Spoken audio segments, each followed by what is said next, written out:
My name is Bernard Shira. I am the director at Innovate Now.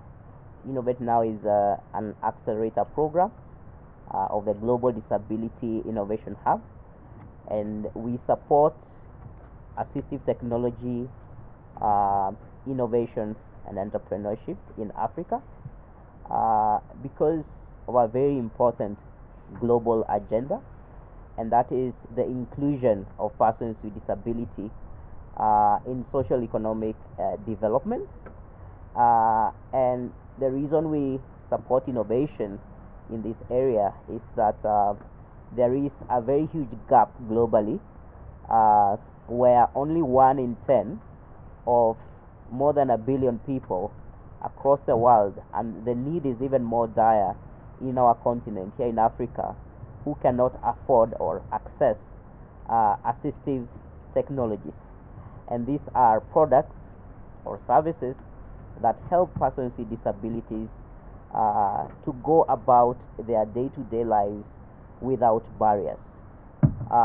So today, I'm very excited to announce our new partnership with the government of Norway to support Innovate Now to launch 3 more cohorts where we will support more than 20 entrepreneurs and innovators across Kenya and Africa to launch startups that address that gap. We have been doing this over the last 3 years or so. The program was launched in partnership with UK Aid and AMREF Health Africa, and our journey started, and we have learned a lot on what works to support entrepreneurs in this area. And the reason we believe in entrepreneurship and technology for disability innovation, for disability inclusion, is because we have seen the impact in other sectors, and we have seen the power of people who are committed to a vision to solve huge global problems. And we believe that disability inclusion is not different, and it can work too in this area, and we can give persons with disabilities a brighter future. And so today, we are very privileged to announce that the next cohort of Innovate Now, which is the accelerator program, is officially launched, and we are receiving applications. And entrepreneurs, innovators, anyone who has been working to solve a challenge for persons with disabilities, especially using digital technologies, can now apply. And they can apply at our website, which is atinnovatenow.com/apply. And so I'm very privileged to share this message and invite all entrepreneurs in the country and across Africa to join us in our journey for disability inclusion. Thank you very much. And now I will invite Suparna Biswa, the Executive Director at Kilimanjaro Blind Trust, who are hosting and leading the implementation of our accelerator program here in Kenya, to give us a few words. Thank you. Thank you, Bernard. Your Excellency, Ambassador Holmes, Mr. Bernard Shira, members of the press, good morning. My name is Suparna Biswas, and I work with Kilimanjaro Blind Trust Africa. Kilimanjaro Blind Trust Africa is a charitable trust that works in the inclusion of visually impaired learners in 5 countries across East Africa and Malawi, that is Kenya, Tanzania, Uganda, Rwanda, Malawi, and now we have started working in Ethiopia. We work in the innovation and technology space with an overarching goal of furthering inclusion for learners with visual impairment in all the countries where we are present. We believe that we can have no inclusion without access to education for these learners. This is why Our focus is to provide access to digital literacy and skills in Braille for the learners with visual impairment who have been enrolled in primary, secondary schools, as well as universities and technical colleges and teacher training colleges. Since we started in 2018, the changeover from mechanical Braille technology to the digital Braille technology for the visual impaired, we have been able to provide 2,000 orbit readers, which are these Braille assistive devices that are affordable and have been developed specially for countries like ours in East Africa and other parts of Africa and Asia, to provide reading and writing tools for the learners with visual impairment in inclusive classrooms across the schools in each of the countries where we are present. We have been able to distribute 2,000 orbit readers at a cost of 150 million Kenya shillings. This is just a drop in the bucket. There are 300,000 visually impaired across the region where we work and more, and we are only focused in supporting those who have made it to schools, colleges, and other institutions where they can get some level of learning. KBTA provides full service, that is, they provide the digital assistive devices, training to teachers on the use of these devices so that they can teach the learners.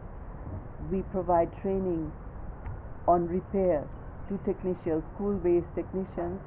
We provide tools and spare parts so that these devices are continuously in use by the learners in the schools. And this technology is actually also making it possible for learners with visual impairment at all levels to access science and math-based subjects. What this does is it opens the door to quality education, to being able to have diverse career options, and then have access to employment that can allow these learners to become independent young people with dignity. KBTA works with partners for the sustainability of its programs and also having a wider reach. The governments are in all of these countries are very close partners because education and the schools where we are providing these technology is in the public sector.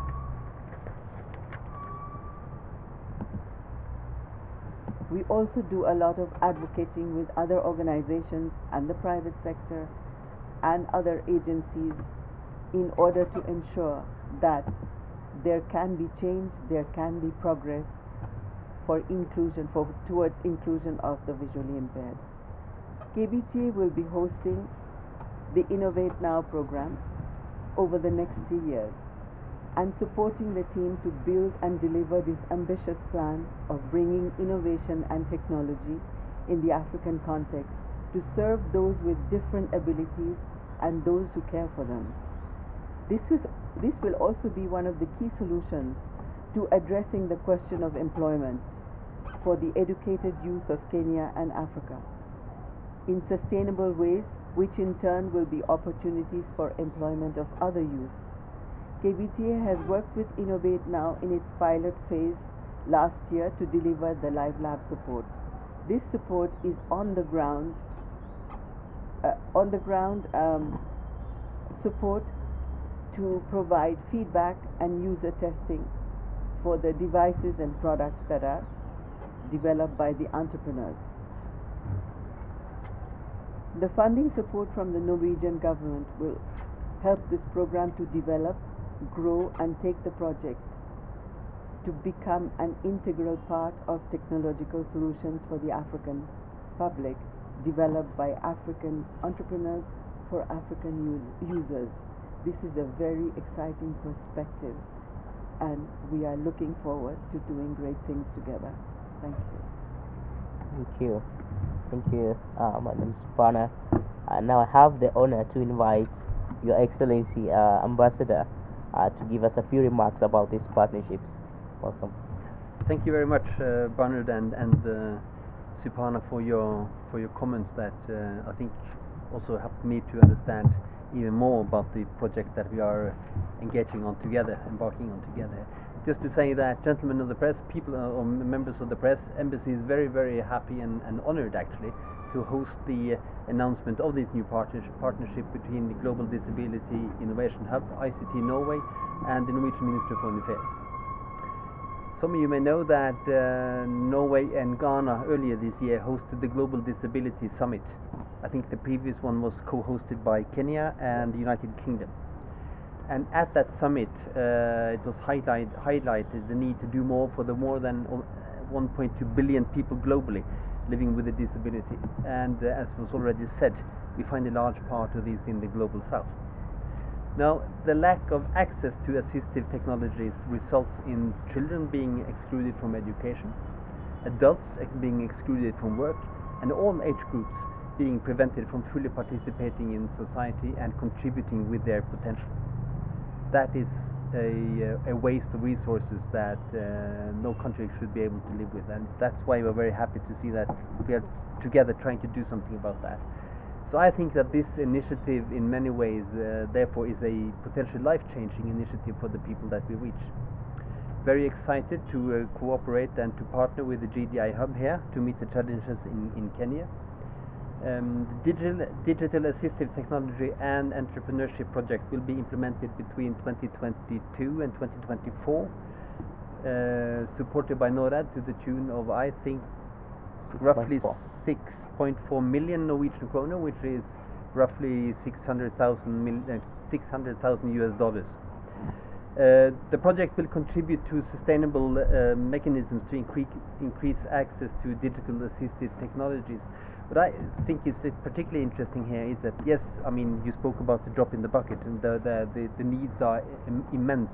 But what I think is important here is that this kind of seed money support actually is the start of something else, because the project fosters entrepreneurship for digital AT through dedicated programs to startups, and simultaneously build capacity and awareness within the ecosystem and amongst investors. That is especially interesting, I think. By tapping into the entrepreneurial and innovative minds of which there is so much here in Kenya, and connecting it with venture capital, this can potentially place Kenya in the lead within this growing industry. So I think that's where we really can see the major difference, that this may seem as a small step, but it actually has the potential to lead to something much greater. And key to the expansion of the GDI Hub Lead Accelerator is a new link to the Norwegian communities of practice. The Digital AT and Entrepreneurship project will deepen cooperation between Norway, Kenya and the United Kingdom through cooperation with Norwegian and UK accelerators, experts and investors in this region. So I think we see here a combination of forces, of regions and of countries, building on the expertise of ICT that you find in Kenya already. And I think together this can really make a difference, and I really look forward to seeing the results of this when we get this off the ground and bright minds are being set to work, and the seed money can really fuel and support those processes. So I would like to thank you very much for coming here. Thank you to the press as well, and I hope you write about this thing in a way that show that this is so important, because it is disability is not something that you only find in one country. It's quite evenly spread out all over the world. But the differences in access to assistive technology that's what makes the difference. And rather than being inclusive, as you spoke about, it's actually leading to exclusion. And that's what we are. Hopefully, we will do something about. Absolutely. Thank you very much. I think we are. Thank you. Any questions? And yeah. So we are now open for questions.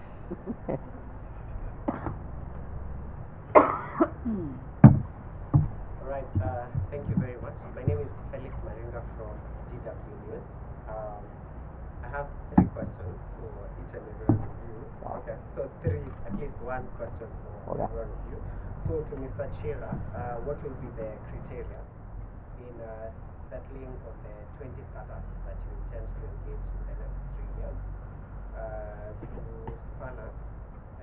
CBTA will be hosting the Innovate Now program for 3 years, but the problem persists. So will you also be reaching to people outside the city centers to just ensure that you're covering a larger group, so from Nairobi and outside of Nairobi? The ambassador, will we be seeing more of the Norway tech leads? Are you planning to bring some tech leads from Norway to come and assist some of the 20 entrepreneurs that will be brought on board by the GDI? Thank you. Set by set. Okay. So that we answer the first set, then we get the other question. Okay. The rest of the question. Okay. So thank you, Felix. So about the criteria, or how do you get to qualify to join our program? One, you have to be addressing a need for assistive technology, and that means you have to be looking at a gap for various forms of a disability. And in this particular new program, we also want to focus on digital, or the power of digital in enabling persons with disability. And the reason for this is because we have seen what has happened during COVID, is that a lot of things have moved online, and also Africa is the most rapidly digitizing continent in the world, and that means it's very critical that we ensure that this does not create a digital divide for persons with disabilities. So that's criteria number one. Criteria number two, we are looking for innovation, and that means we are looking for different ways of solving challenges for persons with disability. It could be challenges around how do they access or procure assistive products, or get access to information. So leveraging on things like the mobile device, which is now in the hands of most people, but it can be a very powerful tool if used properly. The other criteria is that we are looking for companies that have a big ambition to scale, because this problem, as Your Excellency mentioned, it's not unique to Kenya. So it's a really good opportunity for innovators to think about local relevance and global relevance as well. And lastly, we're also looking at sustainability. So unlike many interventions in the disability sector that are hugely driven by charity, and here I'm not saying charity is bad, it's good and it's needed, but I think it's time now that we brought sustainable, long-lasting solutions in this space. And one of the most efficient ways to do that is through business models that are fit for this market and products that are fit for this market. Now, we do have another host of criteria, and you can access this on our live page. I will repeat the web address. That is atinnovatenow.com/apply. Thank you very much. Thank you for your question, Felix. I think what you want to know is what the reach of this program is going to be. I think one of the reasons that the partnership between GDI Hub and Kilimanjaro Blind Trust Africa is because Kilimanjaro Blind Trust Africa ensures that it works across the country. In our programs, we are in every part of Kenya and the countries where we support, to make sure that we have the contacts, we have the information, we have being on the ground. So the fit for purpose partnership that this is to use our knowledge on the ground to see how we can bring innovation across the country, across the East Africa. So it is in the program plan to develop not only within Kenya and across Kenya, but also in East African countries like Tanzania and Uganda, where there is also a demand, and where Kenya is going to be leading. So the reach is going to be quite wide over the 3 years, and I hope that we will have the means and the ability to put the two together to make it a success. Thank you.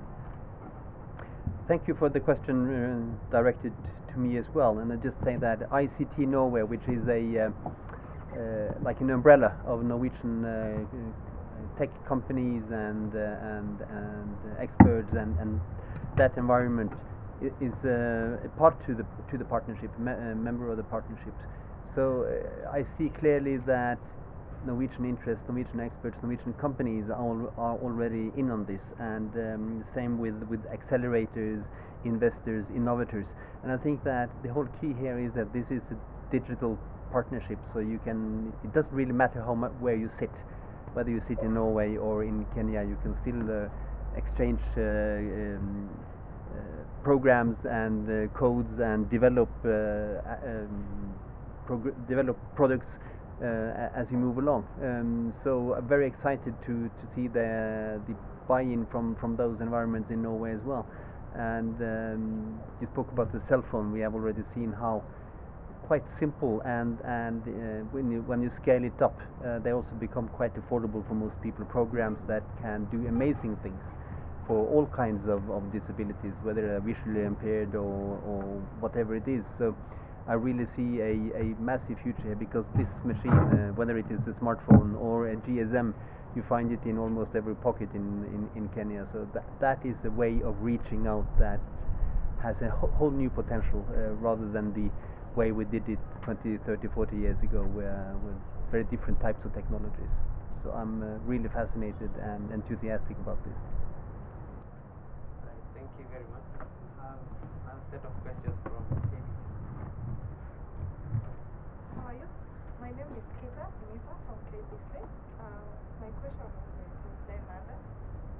You've been working for the past year and now you're going in with another group. Maybe you tell us what you are taking in this new group of dropping, because as you move you notice that some things that maybe you need to fix for the betterment of the project or drop to maybe suit other needs.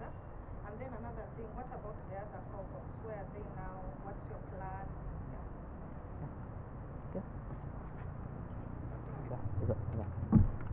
Thank you for that question. So this next phase of the program is very exciting for us, because unlike the previous stage where we were really establishing and also trying to demonstrate evidence that indeed there is innovation happening in Kenya, in Africa, for persons with disabilities, in this next phase we are very much focused on creating success stories, and the only way you can do that is by creating investments in the companies that are coming through the program. And so in this partnership we are going to launch an investment program, and in this investment program we will not only match the alumni of the program, because already, as I mentioned, there are 21 ventures that have been supported to launch through this program. Some of them are proceeding very well.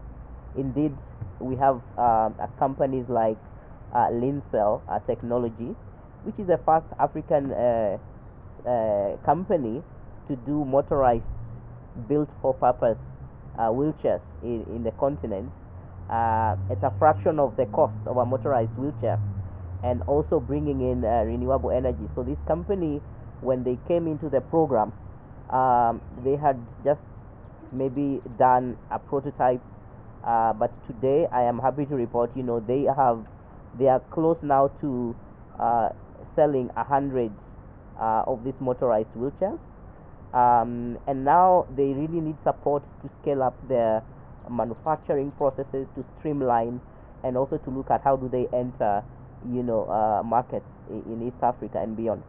So this program is not going to focus so much on giving grants, but matchmaking companies like those ones with local investors, with investors from the Norwegian ecosystem, and also giving them additional mentoring for that next phase. So this is what is very different from the first phase. And also some of the lessons we have learned is, for example, that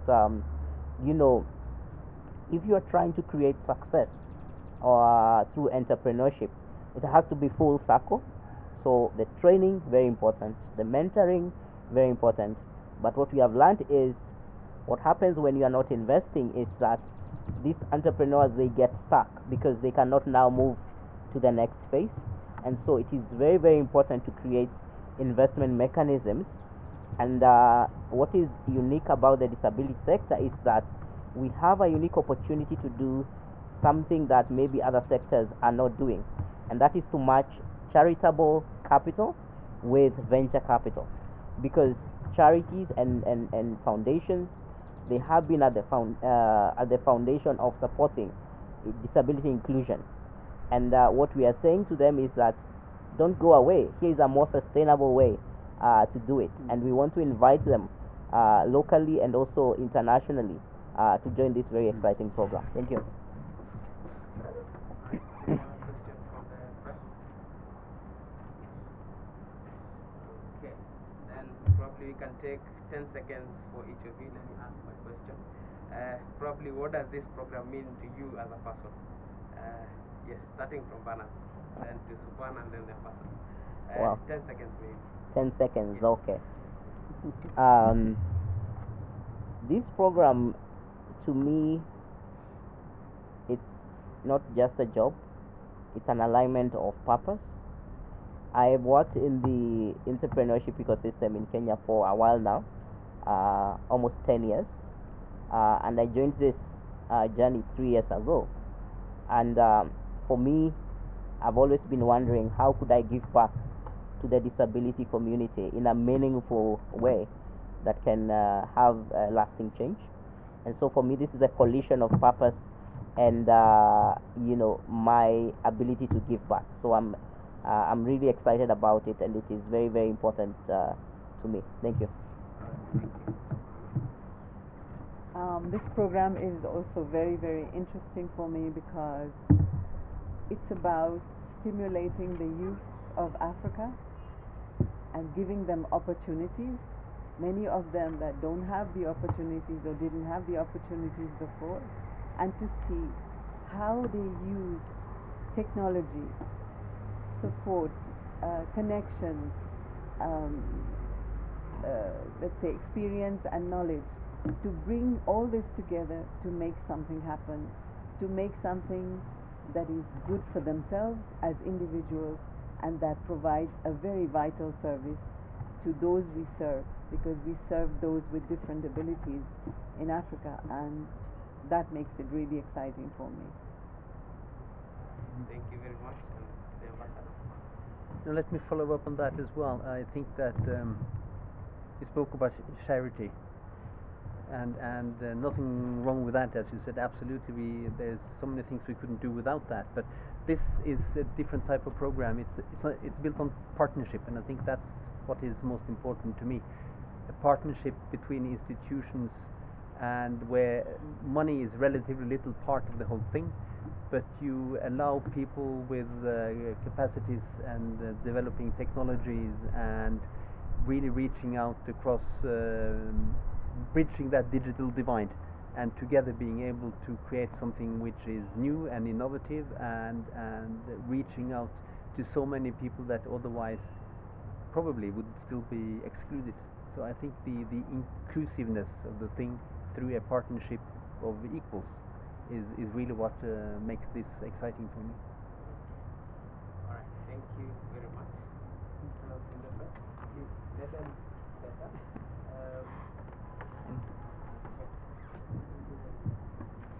So what's happening now? Is it So the idea now was to do like one-on-one